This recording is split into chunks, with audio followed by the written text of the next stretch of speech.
Estou recebendo aqui nos estúdios da 93.3 RDR, Rede de Rádios, Pedro Noel Merizio.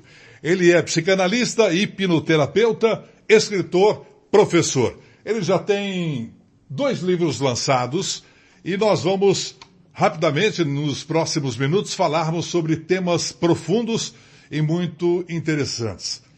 Ele está lançando agora o novo livro que ele está lançando é Histórias Contadas e Analisadas sobre Relacionamentos Abusivos. Quem é que nunca ouviu falar sobre um relacionamento abusivo? Você deve ter ouvido no rádio, na televisão, uma história sobre relacionamento abusivo. Mas antes de mais nada, Pedro, bom dia, muito obrigado por ter vindo. Bom dia, muito obrigado por poder estar aqui falando sobre esse tema, né? É um tema muito importante. Agora, me diz, antes de mais nada, você tem 2 livros, o primeiro que é Hipnose no Mundo Cristão. O que te levou a escrever um livro, Hipnose no Mundo Cristão? Já que, Pedro, nós sabemos que a hipnose deixa muitas pessoas com dúvidas, com um pé atrás. E aí você me lança um livro, já está na 2ª edição, Hipnose no Mundo Cristão. É interessante o tema, né? Porque no senso comum a hipnose, a gente acredita, né? O senso comum acredita que é perder o controle, alguém vai dominar a sua mente. E não é. Né? Toda hipnose é uma auto-hipnose e a gente se permite ser hipnotizado. Esse livro surgiu da necessidade, porque eu também sou hipnólogo, hipnoterapeuta, instrutor de hipnose, também ensino a hipnose, né? E para a prática da hipnoterapia, então para a prática clínica. E como instrutor de hipnose, o que eu via do mundo cristão era essa acusação, né, de que a hipnose é do diabo, é manipulação, que você não pode deixar ninguém dominar a sua mente. E, por outro lado, dos hipnoterapeutas, a acusação de que a igreja estava roubando a hipnose. Tá? E nesse livro, né, eu tenho uma frase que eu acabei cunhando ela aqui, né, acho que é interessante a gente pensar, a hipnose está no mundo desde que o mundo é mundo. Quando a gente pega em Gênesis que Adão foi colocado num profundo torpor, né? Essa palavra torpor eu gosto, né, da tradução da Bíblia Católica, né? Edição Paulus, né? Torpor é o sentido de quem é anestesiado. Então, Adão é colocado num estado de transe, que a gente hoje chama de estado de Isdeio, né, que é aquele estado de coma hipnótico para poder fazer uma cirurgia. Existe uma cirurgia, que foi o recorde, né, de cirurgia de peito aberto sem anestesia e usando a hipnose como anestesia, né, foi na França um senhor de 82 anos. Então, assim, o hipnoterapeuta colocou aquele senhor em coma hipnótico. Essa técnica, quem desenvolveu foi Isdale, tá? Ele era um médico britânico, que ele estava na Índia, isso foi em 1864, antes do descobrimento dos anestésicos químicos, né? Então, a hipnose já vem sendo usada há muito tempo. Então, esse termo que eu procurei cunhar, né? A hipnose está no mundo desde que o mundo é mundo, porque a hipnose nada mais é do que um transe. E quantas vezes, né? A gente está lendo um livro, se envolve com a história e não vê o tempo passar. A gente está aqui na rádio falando, ouvindo, né? E não vê o tempo passar. Por quê? Porque a gente entra nesse estado de transe. Então, nós sofremos, né, hipnose várias vezes ao dia, né? Então, nós entramos em estados de transe várias vezes ao dia. Então, a hipnose é mais comum do que a gente imagina. Aí, esse livro é uma tentativa de, né, mostrar para os 2 lados como ela acontece, né, e que não tem nada místico, é uma técnica, tanto que tem um capítulo aqui que eu ensino sobre a técnica revelada, né, que é a técnica de hipnotizar alguém. Muito bem, esse foi o seu primeiro livro, um dia nós vamos só falar sobre ele. Isso. E você está lançando agora, junto com a esposa, né? Isso. A Beatriz Silva Merizio Noel, o livro Histórias Contadas e Analisadas sobre Relacionamentos Abusivos. E você na capa de trás coloca, nem todo abuso é sexual, mas precisamos entender o abuso emocional. Um livro que traz histórias reais sobre os diversos tipos de relacionamentos abusivos para te ajudar a identificar e corrigir esses comportamentos que muitas vezes nem percebemos. Pedro, fale um pouquinho para nós sobre este livro. Afinal de contas, eu creio que sobre o teu trabalho na hipnoterapia, na psicanálise, foi que deu resultado a esse livro. Foi isso mesmo. Porque esse livro ele começou a ser escrito há 3 anos atrás. A minha esposa Beatriz, né, que é coautora comigo no livro, né, ela também é psicanalista, psicóloga, né, também é hipnoterapeuta, apesar de usar muito pouco a hipnoterapia convencional. Agora uma brincadeira, gente, antes que ele responda. Os dois são hipnoterapeutas. Se você não tivesse a hipnoterapia, a hipnose por vontade própria, os dois já teriam se hipnotizado. Porque, Pedro, você vai fazer agora tudo o que eu quero. Isso. E ele é a mesma coisa. Você só é hipnotizado quando você deseja. E muitas vezes você é hipnotizado e você ouve tudo o que está acontecendo ao seu redor, correto? Correto. É interessante porque a minha esposa entra muito fácil em transe hipnótico comigo. Né? Ela precisou fazer uma cirurgia de reconstrução do lóbulo. Ela tem problema com anestesia química, então eu fiz anestesia hipnótica. Né? Aí a doutora Michele Corso fez, né, a reconstrução e ficou impressionada, sem anestesia. Tá? Doutor Canova, dentista dela, né, falou, vamos ter que aplicar anestesia. Ela falou assim, não quero.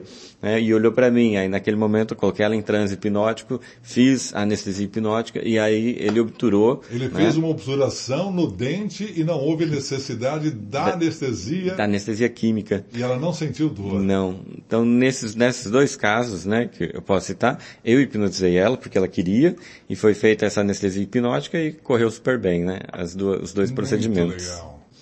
Mas, voltando ao livro, né, Histórias Contadas e Analisadas, sobre relacionamentos abusivos, ele surgiu há 3 anos atrás, quando a gente estava atendendo muitos casos e, assim, a maior parte dos casos envolvia relacionamentos abusivos. Relacionamentos abusivos, a gente tem essa tendência a pensar em relacionamentos de abuso sexual, mas não é. Tá? Não é só esse tipo de abuso. O abuso sexual faz parte, tá, desses relacionamentos tóxicos, tá, desses relacionamentos abusivos. Na estrutura do livro, a gente procurou trazer como que começa. Então você vai ver que o primeiro capítulo, né, que é a introdução, ela tá assim, introdução ao relacionamento abusivo. Porque na verdade nós somos introduzidos. Né? O capítulo 1, que é relacionamento abusivo familiar, é na família que a gente aprende, que a gente vai ver o abusador e o abusado. Aí a gente vai aprender se a gente vai ser abusador ou abusado. Depois a gente leva isso para as relações sociais, né? Relações de trabalho. Depois você acaba tornando isso tão comum que você ora é abusador, ora é abusado. Então a ideia do livro foi de alertar, de conscientizar. Porque a gente acredita que a melhor maneira de prevenir é entender. Porque o relacionamento abusivo não vai começar com agressão, não vai começar com o abuso sexual, não vai começar com os xingamentos, tá? Ele começa de uma forma sutil.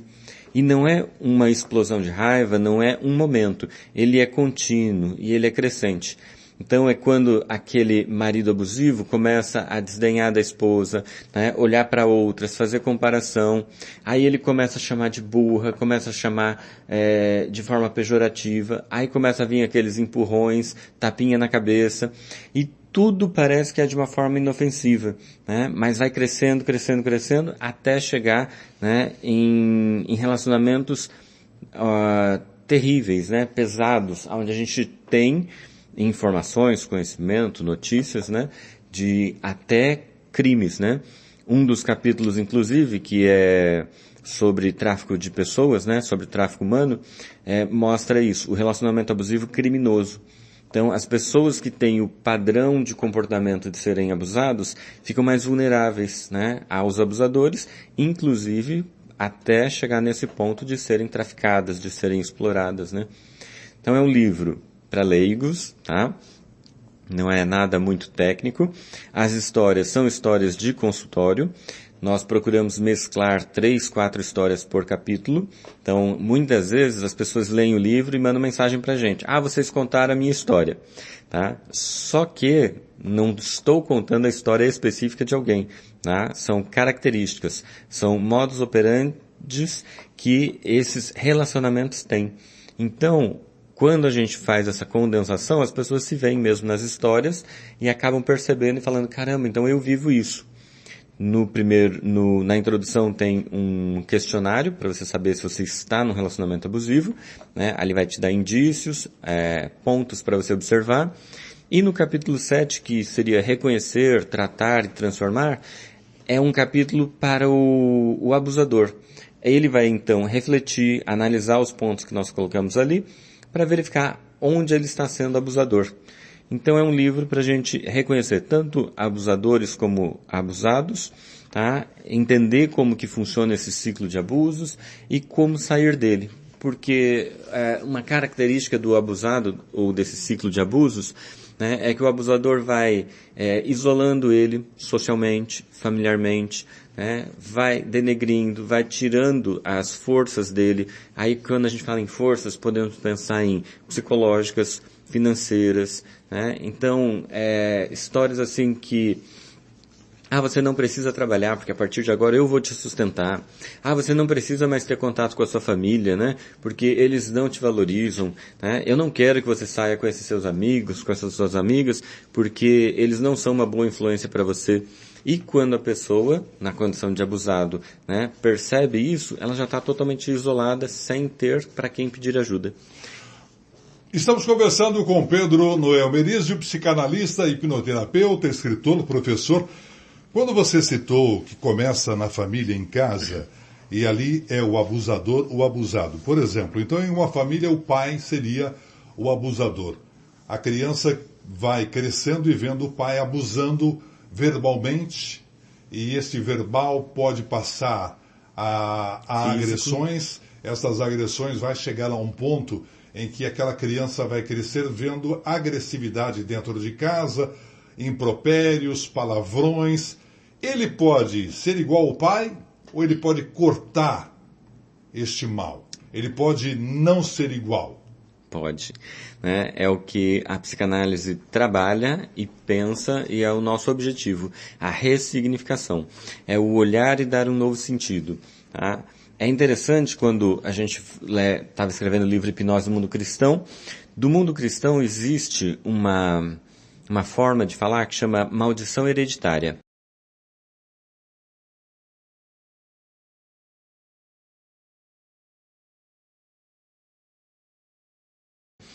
Eu prefiro chamar de um legado transgeracional. Seria algo que a gente aprende. Seria algo do comportamento, da psique. Comparando no mundo cristão. É melhor do que maldição hereditária, né? Mas assim, é ruim igual, tá? Sim, sim. O legado transgeracional é algo que vem de geração em geração. É um comportamento aprendido.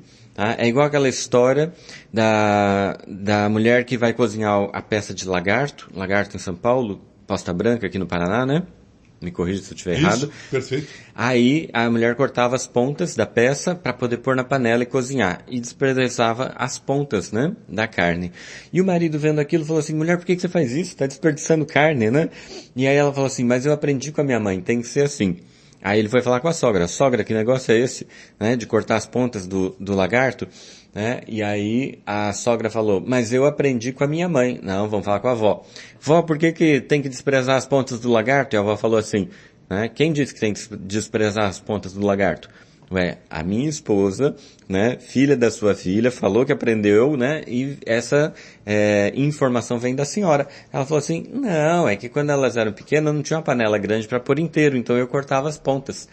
Então, isso é uma história para mostrar como vem o costume, né?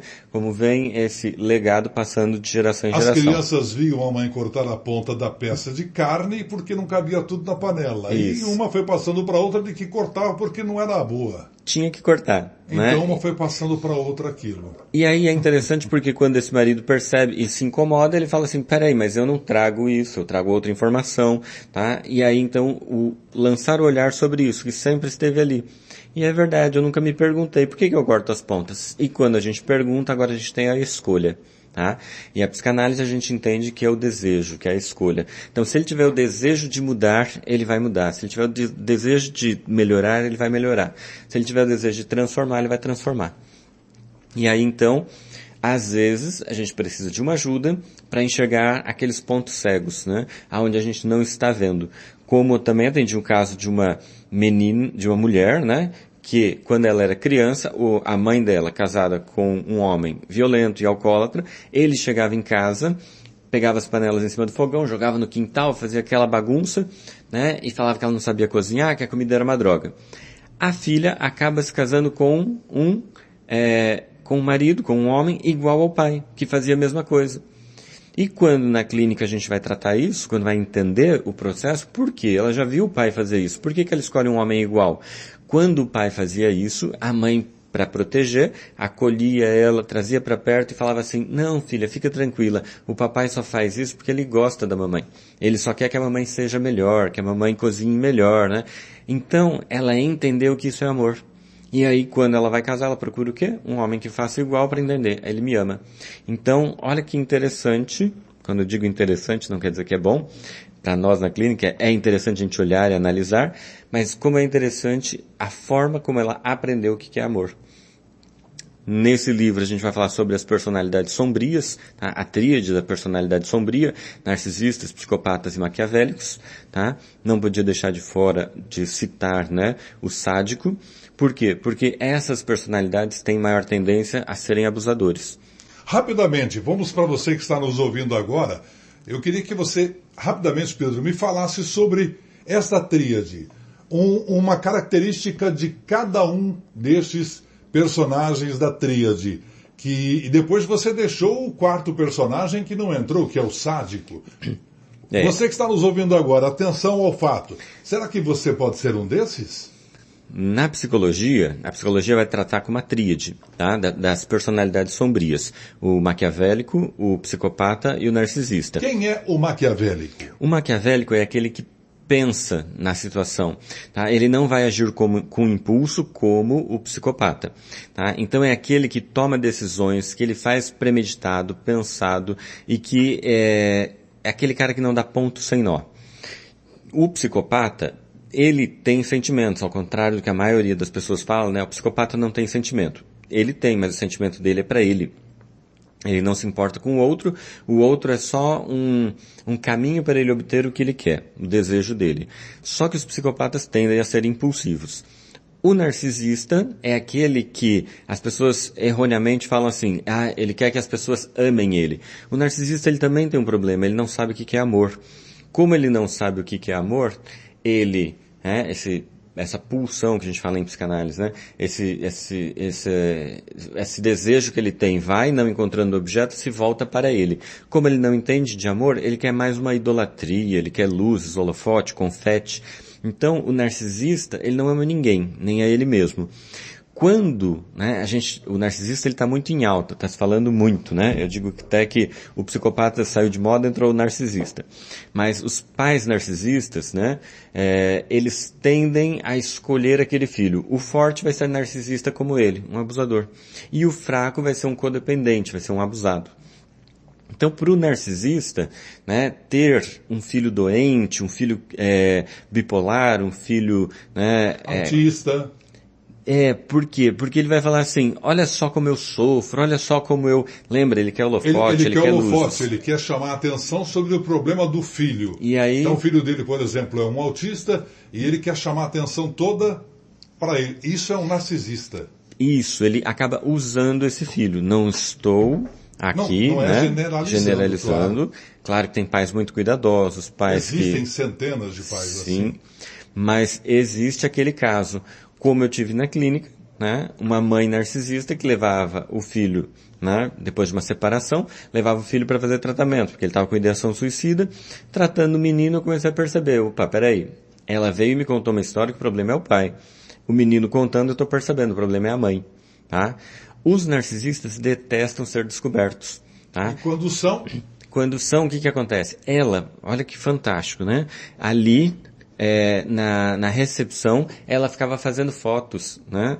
Com o, tipo, instagramável, né? Tipo, com o fundo ali, olha, estou trazendo meu filho na terapia, o meu filho sofre, eu estou aqui cuidando dele, né? Mas era uma forma narcísica dela mostrar como ela sofre, como ela trabalha, como depois da separação foi difícil para ela, ela ficou com o filho. Buscando a comoção dos outros para com a vida dela. E aí... E atraindo o sentimento dos outros para com ela. Isso, e quando foi descoberto, o que ela fez? Tirou o filho da terapia, parou, desapareceu da clínica, né? Existe, durante esse teu trabalho, uma experiência marcante que, de repente, influenciou a tua vida? Mudou, de repente, a sua visão sobre a hipnose, a psicanálise, Pedro? Muitas. Porque a hora passa, já são 20 minutos de papo, vai voando, né? Muitas, mas assim, recentemente, vamos fazer de trás para frente, né? Acho que atender a Gilce Cortes, né? Uma paratleta, ela é cega e ela também tem perda de audição muito grave, tá? Foi uma paciente que me ensinou muito, ela veio com burnout e foi uma paciente que me ensinou muito. Eu comecei a atender com a janela de ferro, né, do meu consultório aberta para eu conseguir ver lá fora, né? Então foi uma paciente que me trouxe isso, né, de ver a vida, né, de enxergar a vida, porque é uma pessoa fantástica, inclusive, né, se quiser convidar ela para vir. Por favor. Eu sei que ela fala abertamente, né? Tratei, né, a Gilce com hipnose, com psicanálise, né? Ela continua em atendimento comigo, uma atleta fantástica, uma pessoa fantástica. Atendi um caso de uma mulher com anorgasmia primária aos 41 anos de idade. Para quem não sabe o que é anorgasmia, né? Anorgasmia é não sentir o orgasmo, primária porque ela nunca tinha sentido, e foi no consultório, após o tratamento, que ela conseguiu, né, sentir isso, aos 41 anos de idade. Quando ela sentiu isso, ela percebeu uma coisa: ela era mulher. Ela percebeu que ela podia ter prazer, que ela podia viver uma vida como mulher. Depois disso, ela engravidou, né, e tem hoje filhos. Então, é interessante como assim despertou, né, transformou a vida dela ali naquele momento. Foi tratamento com hipnose e com psicanálise, porque o meu tratamento acaba trazendo as duas juntas, né? Eu primordialmente trabalho com a psicanálise, mas quando a gente chega em algumas resistências, em algo difícil e que a hipnose poderia acelerar o processo, eu também utilizo, né, e tenho tido muitos bons resultados. Tá? Então, assim, devolver a vida, né, para as pessoas é fantástico, transformar vidas, né?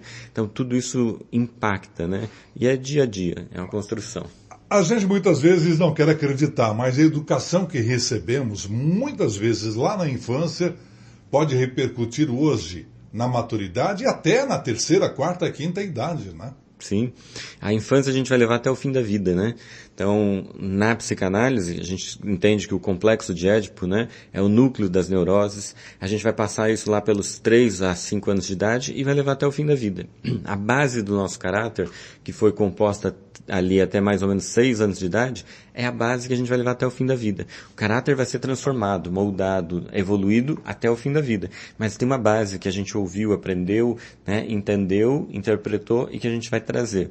É o que o Freud vai falar de traços mnemônicos, né? Traços de memórias infantis que fazem parte do nosso inconsciente, que é algo que faz a gente decidir o que eu quero, o que eu não quero, né? Por exemplo, se uma criança até os 6 anos de idade viveu num lar tumultuado, num lar problemático, por mais que ela seja adotada posteriormente, bem cuidada, educada, ela vai ter desses traços da educação que ela recebeu quando vivia numa família tumultuada, onde eram confusões, brigas e etc, etc. Sim, tudo isso, tá? E no caso específico da adotada, a gente costuma perceber um padrão também de rejeição. Ela se sentiu rejeitada, ou ela entendeu que foi rejeitada, ou interpretou que foi rejeitada, tá? E muitas vezes a gente tem que trabalhar isso na terapia, porque mais do que a rejeição, vem a escolha dos pais que escolheram ter ela, né? Adotar ela, trazer ela para esse lar, formar com ela agora uma nova família. E algumas vezes é necessário trazer para a terapia, porque as marcas que foram deixadas foram tão fortes, né, que esse amor, né, que os novos pais estão dando para ela, né, ela não consegue entender. Ainda tem a marca do passado, né, da rejeição. Nós estávamos, eu e a patroa, conversando, tem animaizinhos em casa de estimação e coincidiu de termos um casal de coelhos. e a coelhinha deu à luz. 2. Primeira cria, coelhos mini, pets, pequeninos. 2. E de repente a coelha, com 7 meses de vida, nem isso, fez o ninho, tirou os pelos do próprio peito e fez o ninho e escondeu os coelhinhos, amamentando. Quem é que ensinou tudo isso para ela? Se ela saiu de um pet shop, né, e foi para um apartamento, ninguém ensinou. De onde vêm todas essas informações de ela tirar pelo dela e ela própria fazer o parto, ela própria ajudar, conforme eles foram saindo, que eles saem praticamente sem sangue, mas ela joga eles, que eles saem totalmente nus, né? Nus, que eu digo sem pelos, pelados, sem né? enxergar, pelados mesmo. Ela joga eles por sobre aquele pelo, eles usam aquele pelo para se aquecerem. Quem ensinou? Então, Porque nós humanos nascemos e se alguém não nos cuidar, morremos. Isso. O bebê da girafa nasce e cai de 2 metros, 3 metros de altura. Mesmo ela abrindo as pernas, ele cai de uma altura considerável e em menos de 15 minutos está pronto para correr de um leão, de uma leoa. E nós? Por que não somos assim? é interessante. Tem um psicanalista, o Winnicott, que ele vai falar do holding, que é todo esse cuidado que o bebê precisa ter. Tá? E da psicanálise winnicottiana é muito interessante, ele fala que a criança precisa de nutrição, tá? Tanto emocional como física, né, dessa mãe, e ela precisa de um componente muito importante, que é a frustração. Ser frustrada, por quê? Porque na fase adulta vai ser um adulto resiliente, né? Um adulto antifrágil, um adulto que sabe ter limites. Então é importante, né, a gente entender isso. E o Winnicott, que era além de psicanalista, pediatra, né, ele tem esse olhar muito interessante para a criação de filhos, que a gente deveria levar em consideração. Os filhos precisam ser frustrados, não podem ser mimados, não podem ter de tudo. Mamãe, eu quero ficar na janela do avião. Não! Não. Mas aqui eu quero. Não! Não é sua. Porque senão vai ser um bebê, limites. uma criança Nutella, um homem Nutella. Isso. Ela tem que botar o pé na lama, tem que comer barro, tem que se lambuzar. Mas sobre os animais é muito interessante, né? O animal não tem informação nenhuma, não tem WhatsApp, não tem Google na vida, e ele recebe já uma carga genética de informações. Isso, a informação é cromossômica, né? A informação está no DNA, né? Então ele faz isso por instinto. Tá? O Freud ele vai falar que nós temos algumas vezes ele usa a palavra instinto, outras vezes ele usa a palavra pulsão. Tá? Alguns autores gostam de diferenciar instinto porque seria um instinto animal, biológico, a pulsão é a escolha. Né? Então, na psicanálise a gente consegue ver essa teoria de uma forma bem interessante, porque nós vamos entender que nascem macho e fêmea, então biologicamente, fisiologicamente já está definido, e o seu instinto vai te trazer aquelas predições, preferências, né, que você vai então ser inclinado a escolher. Porém, todo esse meio que a gente vive vai formar as nossas escolhas, o nosso desejo. Então é por isso que eu escolho com quem eu quero me relacionar, o que eu quero ter, né? Então aí vem o desejo. Então os animais vivem por instinto, e o instinto deles é de sobrevivência, procriação, né, perpetuação da espécie. Mas é muito interessante fazer essa avaliação. Eu quero agradecer muito a Pedro Noel Merizio, a Hora Voa, que está lançando histórias contadas e analisadas sobre relacionamentos abusivos, ao lado de sua esposa Benatriz Silva Merizio Noel. Onde as pessoas podem encontrar o livro, Pedro? Hoje, no site do nosso instituto, tá? www.instituto Reestruturare. Vai ter também a nossa aba ali, editora, né? Então, /editora, tá? Tem como comprar o livro lá. Logo ele vai estar também na Amazon, já está no Mercado Livre. A gente vai procurar colocar em várias plataformas para ficar fácil, né? Das pessoas conseguirem adquiri-los. Você vai se tornar pessoa sempre aqui nesse programa, viu, Pedro? Muito obrigado pela visita, pelo bom bate-papo, pelas informações e sucesso. Venho com o maior prazer, adoro falar sobre isso, né? Como eu falei, eu sou professor também nisso, né? Nessa área, professor na formação em psicanálise, então para mim é fantástico poder falar. Muito obrigado pela visita. Obrigado.